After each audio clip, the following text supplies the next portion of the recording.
आरोग्यम के सभी श्रोताओं को मंदाकिनी जोशी और नवीन सिसोदिया का नमस्कार। मंदाकिनी जी क्या हुआ नवीन, रुक क्यों गए? कुछ कह रहे थे ना तुम? हम आरोग्यम में विभिन्न बीमारियों पर बात करते हैं ताकि हमारा स्वास्थ्य अच्छा बना रहे। आपको पता है, विश्व स्वास्थ्य संगठन यानी WHO ने स्वास्थ्य या यूं कहें कि आरोग्य की परिभाषा दी है कि किसी व्यक्ति की मानसिक, शारीरिक और सामाजिक रूप से अच्छे होने की स्थिति को ही स्वास्थ्य कहते हैं। हाँ नवीन, बिल्कुल सही कहा तुमने। स्वास्थ्य सिर्फ बीमारियों की अनुपस्थिति का नाम नहीं है। हमें सर्वांगीण स्वास्थ्य के बारे में जानकारी होना बहुत जरूरी है। WHO की रिपोर्ट के मुताबिक अवसाद, चिंता और कई तरह की मानसिक और शारीरिक पीड़ाएं महिलाओं में अधिक देखने को मिलती है। नवीन, क्या आज हम महिलाओं के स्वास्थ्य को लेकर WHO की गाइडलाइंस पर ही बात करने वाले हैं? नहीं मंदाकिनी जी, आपको पता है कि आज हम किस विषय पर बात करेंगे? बिल्कुल नवीन, बिल्कुल। आज हम बात करेंगे महिलाओं से संबंधित बीमारियों के बारे में और उनके स्वास्थ्य को लेकर। तो आज हमारे साथ स्टूडियो में आमंत्रित हैं डॉक्टर शेफाली। आप स्त्री रोग विशेषज्ञ हैं। डॉक्टर शेफाली, आपका स्वागत है। सभी सुनने वालों को डॉक्टर शेफाली दादीज का नमस्कार। डॉक्टर साहिबा, आपका बहुत बहुत स्वागत है हमारे स्टूडियो में आकाशवाणी बीकानेर के। और आज हम आपसे महिलाओं की विभिन्न स्वास्थ्य संबंधी समस्याओं पर बात करना चाहेंगे। मंदाकिनी जी, सबसे पहले हम बात करते हैं इनफर्टिलिटी यानी बांझपन पर। बिल्कुल। तो डॉक्टर साहिबा, इनफर्टिलिटी क्या है, इसके होने के क्या कारण होते हैं? नवीन जी, मंदाकिनी जी, इनफर्टिलिटी बताने से पहले मैं आपको भी धन्यवाद देना चाहूंगी कि आप स्वास्थ्य के प्रति लोगों को जागरूक करने के लिए आरोग्यम जैसा उम्दा कार्यक्रम लेकर आए हैं और हमें मौका दिया है कि हम अपने अनुभव साझा कर सकें। डॉक्टर शेफाली, आपका भी शुक्रिया, आप अपना अमूल्य वक्त निकालकर हमारे साथ आई हैं। बहुत बहुत धन्यवाद। इनफर्टिलिटी की हम बात करें तो इनफर्टिलिटी या बांझपन एक ज्वलंत समस्या हो गई है और इसका इंसिडेंस बहुत ज्यादा बढ़ गया है। इनफर्टिलिटी का मतलब है कि अगर एक कपल 1 साल तक प्रेगनेंसी के लिए ट्राई करे और वो कंसीव ना कर पाए तो हम उसे इनफर्टिलिटी के अंडर में लेते हैं। जी। आजकल हम देखते हैं कि कई कपल्स 6 महीने 4 महीने ट्राई करके इंटरनेट पर देख करके हमारे पास आते हैं और इस समस्या का कारण पूछते हैं। तो हम उन्हें रिलैक्स करते हैं, अश्योर करते हैं कि इनफर्टिलिटी 1 साल के बाद मानी जाती है। अगर आप 4 महीने 6 महीने ट्राई करके आ रहे हैं तो आप रिलैक्स करके पहले ट्राई कीजिए और फिर हमारे पास आइए। इनफर्टिलिटी के 2 कारण होते हैं जी। एक होता है प्राइमरी, एक सेकेंडरी। प्राइमरी इनफर्टिलिटी हम कहते हैं जब कपल एक बार भी कंसीव ना करा हो, और सेकेंडरी इनफर्टिलिटी जब वो एक बच्चा हो चुका या किसी का एक अबॉर्शन हो चुका और दोबारा वो कंसीव नहीं कर पा रहा जी हो। जी।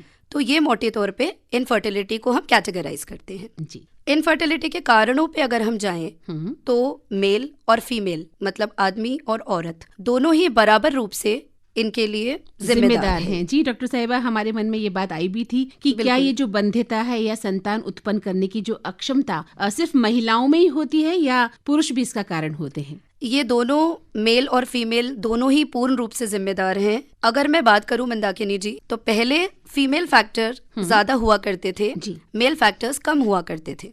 अब बढ़ती हुई इंसिडेंस हमें मेल में ज्यादा पाई गई है। अच्छा। और अगर हम देखें तो अब दोनों ही 50-50% में भागीदार हैं। अगर हम मेल के कारणों पे जाएं तो सबसे पहला जो हमारा लाइफस्टाइल है, जो हमारी जीवन शैली में बदलाव आया है, वो एक बहुत इम्पोर्टेंट कारण है। बिल्कुल। नंबर 1 पे मैं देखूंगी कि जो हमारा खान पान है, जो तंबाकू, गुटखा, सिगरेट, इन सब का सेवन है, शराब की आदत है, ये बहुत ज्यादा बढ़ रही है। जी। इसका इंसिडेंस यंगस्टर्स में भी बढ़ रहा है, मिडिल एजेड में भी बढ़ रहा है। इसी वजह से मेल फैक्टर इनफर्टिलिटी बहुत ज्यादा हो रही है। दूसरा हम देखते हैं कि एज एक बहुत ही इम्पोर्टेंट कारण है। पहले आमतौर पे शादियां 24-25 तक हो जाया करती थी जी। और 26-27 तक पहला बच्चा भी हो जाया करता था। जी। अब हम देखते हैं कि अपने करियर के चक्कर में जो एज है दैट वो बढ़ गई है और 28 से 30 तक आजकल युवा शादी करने के इच्छुक रहते हैं। जी बिल्कुल। तो जब वो प्रेगनेंसी के लिए ट्राई करते हैं तब तक उम्र 30 के पार हो जाती है। तो ये बढ़ती हुई उम्र भी बहुत इंपॉर्टेंट कारण है इनफर्टिलिटी का। तीसरा फैक्टर हम देखते हैं कि आर्टिफिशियल फूड है, जो पैक्ड फूड है, जो आजकल युवा जिम बहुत ज्यादा कर रहे हैं, एक्सरसाइजेस के लिए वो आर्टिफिशियल फूड ले रहे हैं, तो वो भी हमारे शरीर को किसी न किसी तरीके से हानि पहुंचाते हैं और हमारे बॉडी में इनफर्टिलिटी का कारण बन सकते हैं। अच्छा जी। इसके अलावा एक बहुत इम्पोर्टेंट फैक्टर है बढ़ता हुआ रेडिएशन। हम देखते हैं कि कैंसर जैसी प्रॉब्लम भी बहुत बहुत ज़्यादा इंसिडेंस बढ़ रहा है। ये मूल रूप से जो मोबाइल का बहुत ज़्यादा उपयोग नहीं कहूँगी, मैं दुरुपयोग कहूँगी।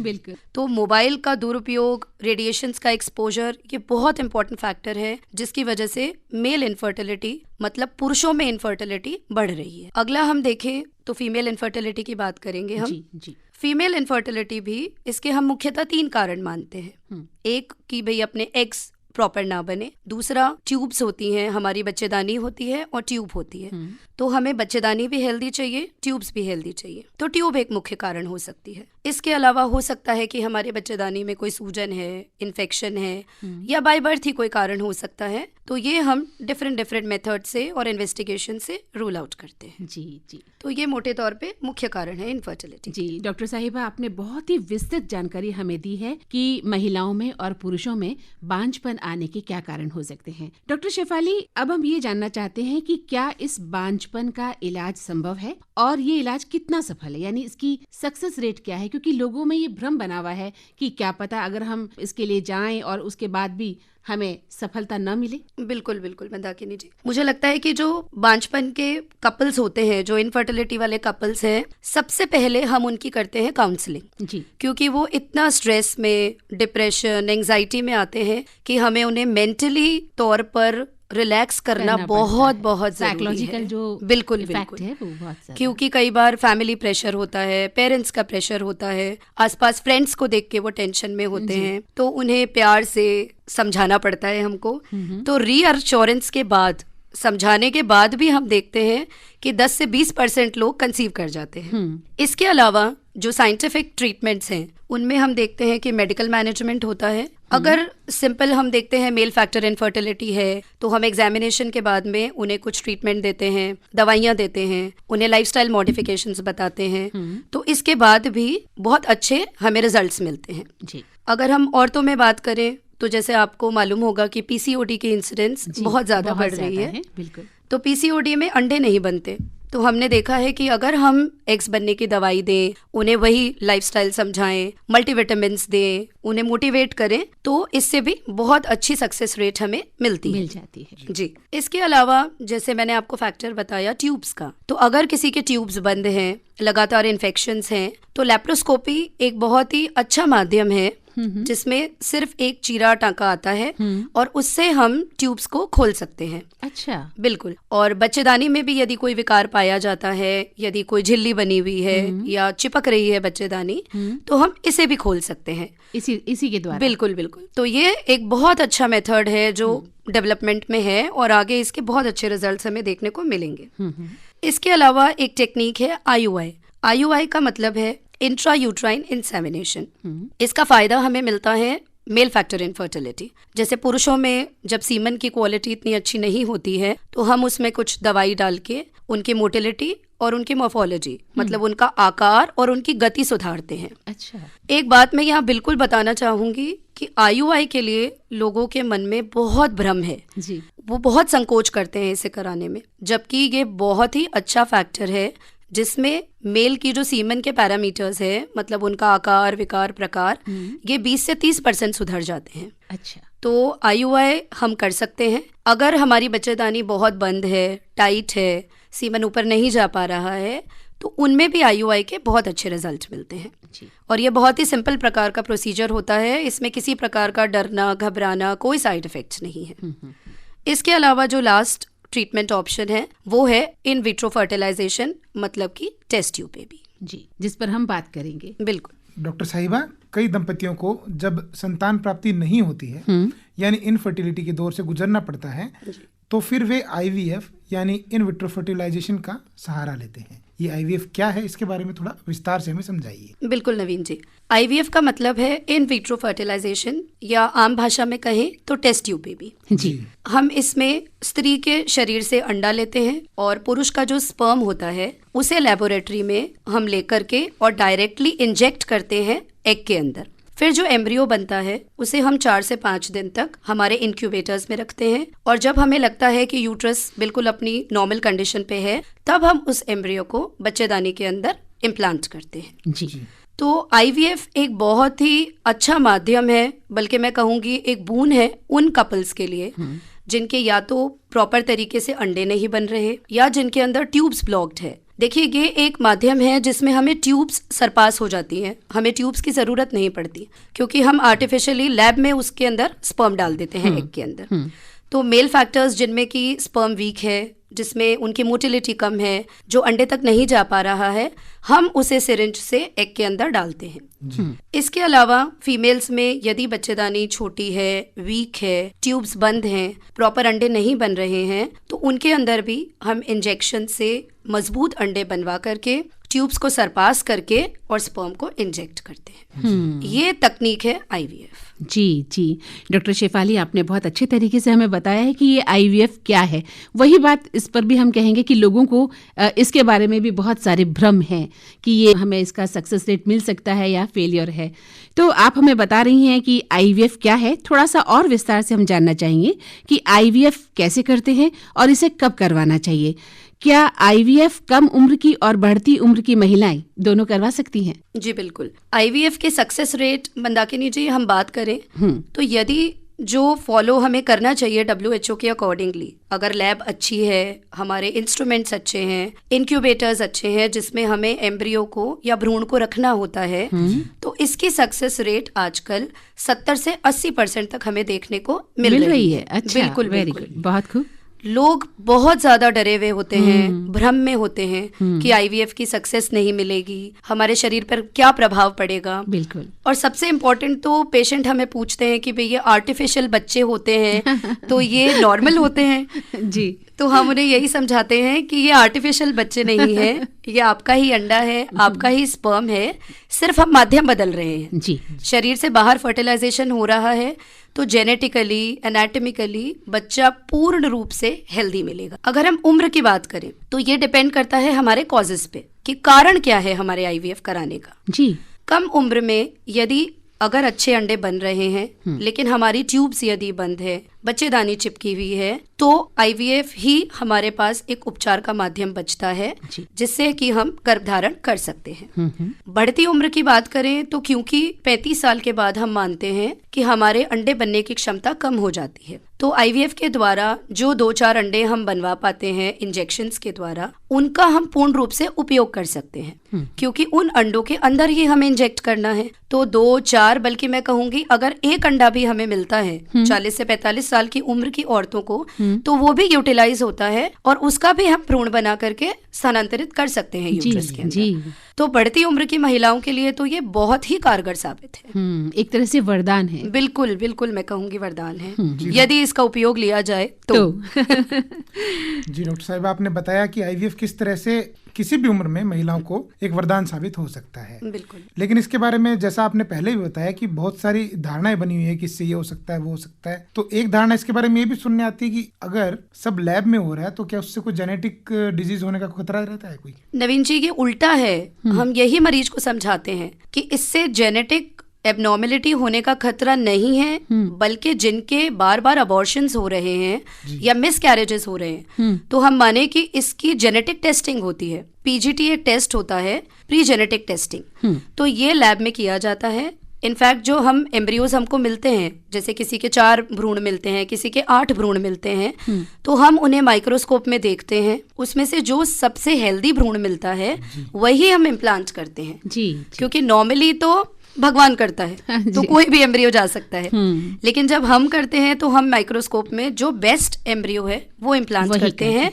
उससे जेनेटिक एबनॉर्मेलिटीज के चांस कम होते हैं इनफैक्ट। तो यही जागरूकता हम लोगों में लाना चाहते हैं। जी। तो आईवीएफ मान लीजिए किसी भी कंडीशन में फेल हो जाए, जैसा आपने बताया कि सक्सेस रेशो भी 70 to 80% है, यदि वो फेल हो जाता है उसके बाद गर्भधारण की क्या जो संभावनाएं रहती है? नवीन जी, आईवीएफ के 70 to 80% चांस होते हैं सक्सेस के, लेकिन आईवीएफ से हमारे शरीर पर कोई साइड इफेक्ट्स नहीं होते हैं। तो हम आईवीएफ 3 से 4 साइकिल तक आराम से ट्राई कर सकते हैं। सबसे इम्पोर्टेंट बात है कि जैसे मैंने बताया कि एम्ब्रियोज बनते हैं, तो ये एम्ब्रियो हम फ्रीज करके रख सकते हैं। दोबारा इंजेक्शंस की जरूरत नहीं पड़ती। यदि एक बार में जो एम्ब्रियो हम डालते हैं वो अगर नहीं इम्प्लांट होता या उसे बॉडी रिजेक्ट कर देती है, तो जो फ्रोजन एम्ब्रियोज हमारे पास मौजूद हैं उन्हें हम दोबारा डाल सकते हैं। अच्छा, तो मरीज को वो पूरी साइकिल लेने की जरूरत नहीं पड़ती। नहीं होती। बिल्कुल जी। उसके एम्ब्रियोज हमारे पास सुरक्षित हैं। हम उन्हें 5 साल, 10 साल, 20 साल भी रखते हैं। बिल्कुल, इतने लंबे समय तक। इतने लंबे समय तक। और जब उनकी इच्छा होती है 6 महीने, 8 महीने बाद, जब मरीज रेडी होता है तो हम दोबारा एम्ब्रियो ट्रांसफर कर देते हैं। अरे वाह। मैम, आपने इस माध्यम से लोगों में आशा का संचार किया है जो इस प्रोग्राम का सुनेंगे, और वो दंपति जो जिनके संतान नहीं है, अगर वो सुनती हैं तो कहीं ना कहीं बहुत ज्यादा एक विश्वास उनके मन में होगा कि हाँ, उनके जीवन में भी संतान की प्राप्ति हो सकती है। जी, इस बारे में एक भ्रम और है लोगों में। मैं डॉक्टर साहिबा से पूछना चाहूंगा कि क्या आईवीएफ की प्रक्रिया में कोई चीर-फाड़ या इंजेक्शन वगैरह ऐसा कुछ होता है? चीर-फाड़ नहीं होती नवीन जी। हमें इंजेक्शंस देते हैं क्योंकि हमें अंडे मैक्सिमम क्वांटिटी में मिलने चाहिए इसके लिए। तो 5 दिन तक हम इंजेक्शंस लगाते हैं, फिर हम सोनोग्राफी या अल्ट्रासाउंड करते हैं। जब हमें लगता है कि हाँ, उचित दर पर अंडे हमें मिल सकते हैं, तब हम उन अंडों को इंजेक्शन के द्वारा निकालते हैं। लेकिन वो प्रक्रिया शॉर्ट एनेस्थीसिया में होती है। 10 मिनट की प्रक्रिया होती है। मरीज को कोई हानि नहीं होती, ना कोई दर्द महसूस होता है। जी, तो ये भ्रम भी दूर हो गया नवीन। जी बिल्कुल। तो मैम, हम बात कर रहे थे कि जिंदगी में माता पिता बनना एक अलग ही अनुभूति होती है, और हर दंपत्ति जीवन में इसे अनुभव करना भी चाहती है।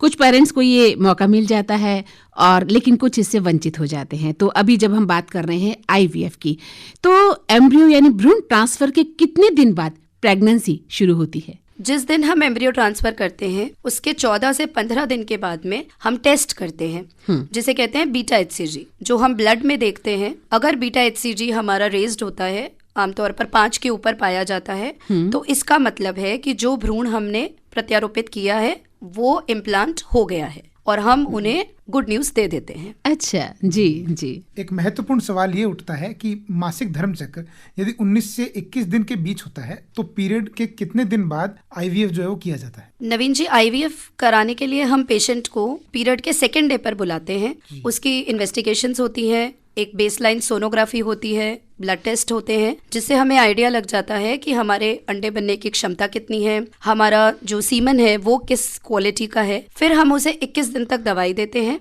नेक्स्ट पीरियड लेकर के आते हैं, और जब अगला 2nd डे होता है तब हम इंजेक्शंस जो मैंने आपको बताए अंडा बनने के लिए लगते हैं वो चालू किए जाते हैं। फिर जब एग्स बन जाते हैं तब हम उन्हें रिट्रीव करते हैं, जो कि एनेस्थीसिया में होता है। हम अंडे निकाल लेते हैं, आम भाषा में कहूँ तो।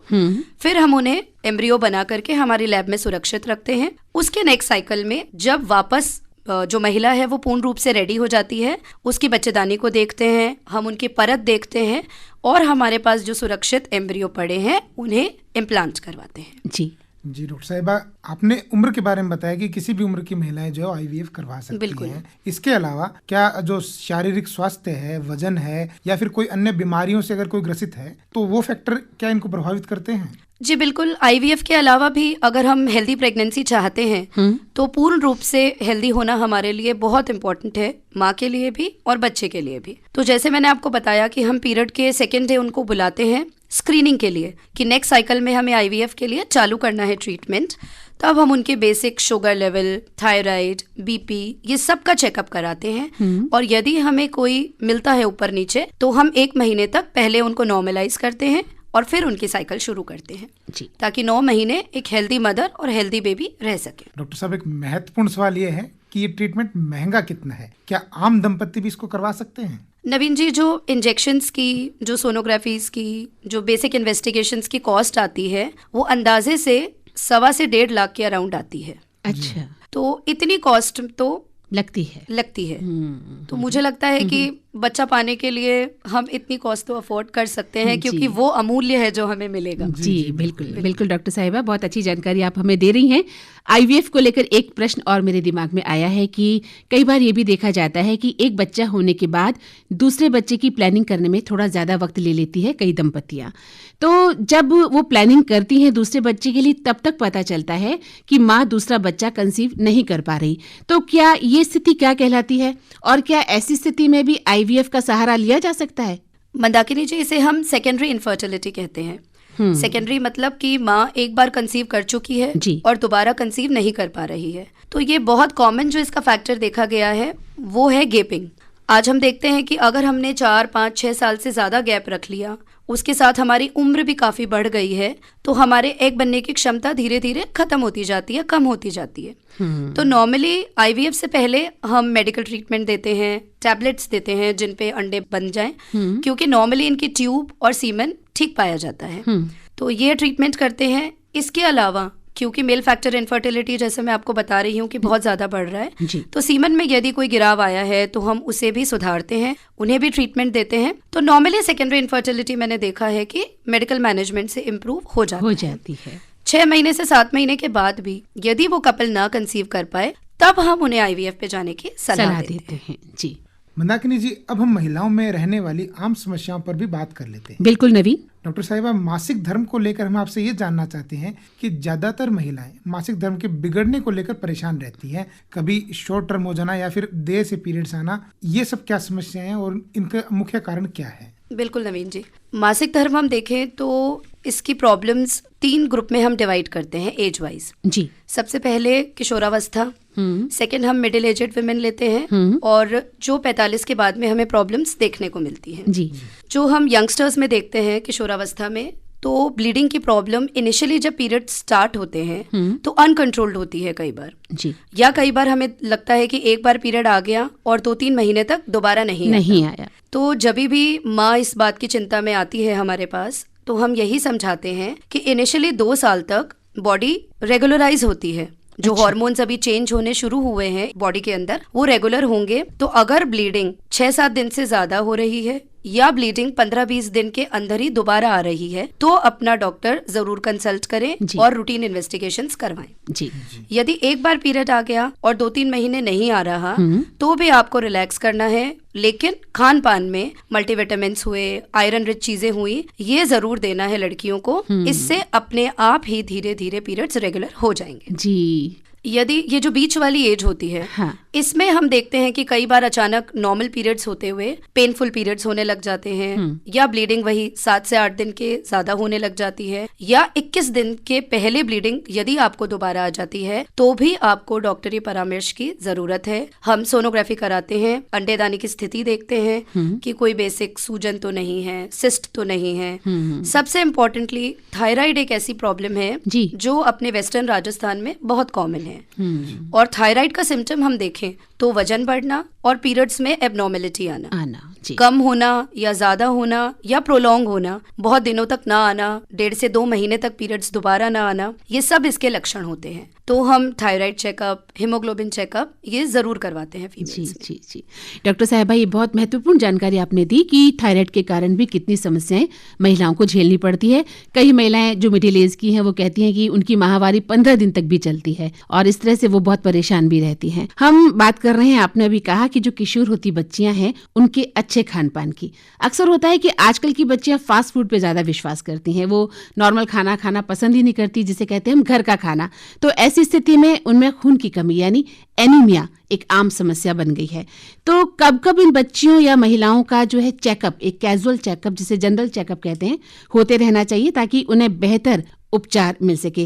क्योंकि जो NFHS यानी राष्ट्रीय परिवार स्वास्थ्य सर्वेक्षण है, उन्होंने ये आंकड़ा दिया था कि 55% किशोरियों में खून की कमी होती है और इतनी ही महिलाएं भी इस बात से ग्रसित रहती हैं। बिल्कुल मंदाकिनी जी, मैं एग्री करूंगी कि 55% से ज्यादा ही इनफैक्ट अगर हम जाएं तो अनीमिया बहुत कॉमन है। वही बात हो गई कि जो हमारी बदलती जीवन शैली है, जो यंगस्टर्स है वो घर का खाना पसंद नहीं करते, फ्रूट्स खाना पसंद नहीं करते, तो सबसे पहले हम उन्हें यही समझाते हैं कि हरी सब्जियां, पत्तेदार सब्जियां, फल, फ्रूट, कैल्शियम जैसे कि दूध है, दही है, पनीर, इन सब का सेवन अपनी डाइट में बढ़ाना पड़ेगा। जी। आजकल बहुत अच्छी पहल हमने देखी है कि स्कूल्स में भी मैं देखती हूँ कि routine eye checkup, haemoglobin checkup, ये स्कूल वाले भी डॉक्टर्स को बुला के 3-3 महीनों पे कराते रहते हैं, जिससे एक बेसिक स्क्रीनिंग मिल जाती है। आप मानेंगे कि मुझे मेरे बेटे की आईसाइट का भी मेरी स्कूल के द्वारा ही पता चला था। जी। तो हम बहुत आभारी थे उनके कि उन्होंने ये आई टेस्ट करवाया वहां पर। तो मुझे लगता है कि एवरी 3 मंथली ये स्कूल में या आप घर के पास में जो भी क्लिनिक है, बहुत सारे CHCs हैं, PHCs हैं, डिस्पेंसरीज हैं सरकारी, आप कहीं भी जाकर के अपना हीमोग्लोबिन चेकअप करा सकते हैं। और आयरन रिच फूड यदि लड़कियां नहीं लेती हैं, जैसे कई बार कहते हैं कि कब्जी हो जाती है, पेट दर्द हो जाता है, तो आप कोई ना कोई सप्लीमेंट उनकी डाइट में, जैसे कि मल्टीविटामिन टैबलेट हो गई, विटामिन C की गोलियां हो गई, ऐड कर दीजिए ताकि उनका आयरन लेवल मेंटेन रह सके। जी डॉक्टर शेफाली कहते हैं कि ज्यादातर महिलाओं को उनके जीवन काल में कम से कम एक बार सिस्ट का विकास जरूर होता है। ये सिस्ट क्या चीज है, क्या ऑपरेशन सिस्ट का इलाज संभव है, और ये भी बताइए कि क्या ये ओवेरियन सिस्ट है कैंसर की वजह भी बन सकता है? बहुत ही अच्छा सवाल है नवीन जी, और मैं खुद इसका जवाब देने की बहुत इच्छुक हूँ। ओवेरियन सिस्ट जब कोई भी सोनोग्राफी कराता है तो ओवेरियन सिस्ट कोई बहुत घबराने वाली बात नहीं है यदि उसका साइज 5 सेंटीमीटर से छोटा हो। अच्छा। क्योंकि अगर हम देखें कि हार्मोन्स लेवल्स जब हम ऊपर नीचे होते हैं हमारे मासिक धर्म के अकॉर्डिंगली,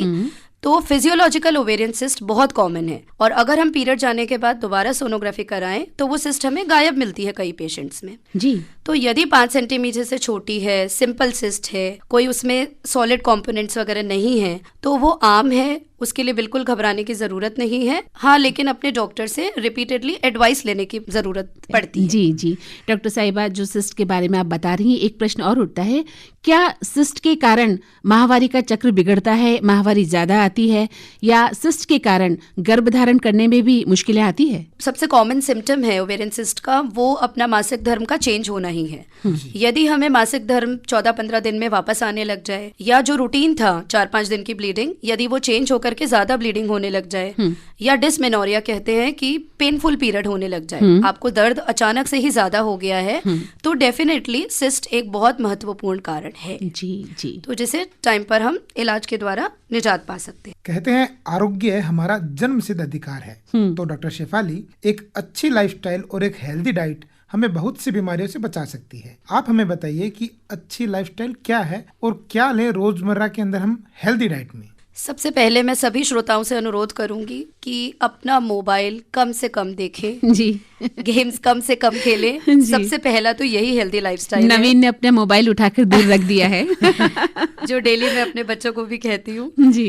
तो हेल्दी लाइफस्टाइल में यही है कि रेडिएशन से दूर रहना आज की तारीख में हेल्दी लाइफस्टाइल है, और नेचर के ज्यादा से ज्यादा करीब रहना। योगा, मॉर्निंग वॉक जो घटते जा रहे हैं युवा पीढ़ी में, उनको इनकरेज करूंगी कि ये ज्यादा से ज्यादा करें। टाइम से उठना, टाइम से सोना, खाने में हेल्दी डाइट लेना, ज्यादा प्रोटीन्स लेना, विटामिन्स लेना, जो फैट का और कार्बोहाइड्रेट का सेवन है, जो कि फास्ट फूड है इनडायरेक्टली मैं कहूँ तो उनका सेवन मिनिमम होना चाहिए। सलाद है, जूस है, दूध है, दही है, इनका सेवन ज्यादा से ज्यादा होना चाहिए। जी। तो यही हमारी हेल्दी लाइफस्टाइल है, जो पुरानी हमारी परंपराएं थी, कहती थी, बिल्कुल वही बेस्ट है। और मैम एक बात और कहना चाहूंगी कि खुश रहना और हंसना भी इसमें शामिल होना चाहिए। बिल्कुल। तो श्रोताओं को हम बता दें, आज हमारे साथ थी स्त्री रोग विशेषज्ञ बीकानेर डॉक्टर शेफाली दादीज, और हम उन्हें धन्यवाद देते हैं, उन्होंने अपना अमूल्य वक्त हमें दिया है। क्यों नवीन? जी। तो डॉक्टर शेफाली, आपका बहुत बहुत धन्यवाद, आप आई और हमारे श्रोताओं को आपने बहुत उम्दा जानकारी दी। बिल्कुल, धन्यवाद मंदाकिनी जी और नवीन जी, और मेरे सभी प्यारे श्रोताओं को मेरा प्यार भरा धन्यवाद। जी, बहुत बहुत शुक्रिया नवीन। उम्मीद है कि इस महत्वपूर्ण जानकारी से हमारी महिला श्रोता खासतौर से जरूर लाभान्वित होंगी। जी बिल्कुल मंदाकिनी जी। तो अब हम लेते हैं आरोग्यम से विदा। तो मंदाकिनी जोशी और नवीन सिसोदिया को दे आज्ञा। नमस्कार। इस उम्मीद के साथ नवीन कि आने वाला वर्ष हम सभी के लिए अच्छा होगा। बहुत बहुत नमस्कार।